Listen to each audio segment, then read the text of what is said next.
Hello and welcome to this discussion. There are people who ask questions. There are people who answer them. There are people who answer a question based on the question that comes to them. And there are people who live in the question. Now, among this space, which is a rarity of a kind, because if you see a space, you can't detect any physical object in that. That's why it is called a space. Now, to add or to create a density or a dimension or an area or a mass or a potency or an electric charge is not an easy job. It will take quite a mighty one to do that.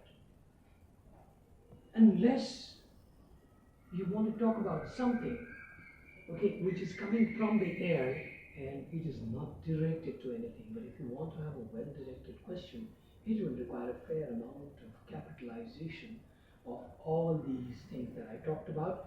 For example, density, the area, the contour, the weight, the mass, etc., etc. Now, who are those people who are ready to answer?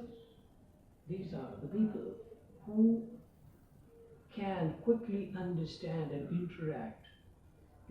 Technically they can interact weight to weight, mass to mass, area to area, contour to contour, dimension to dimension.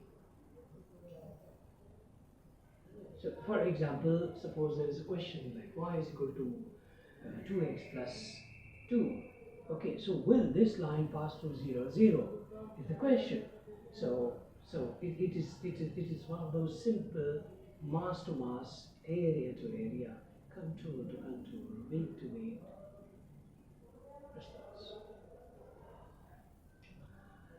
But there are bound to be questions that are asked because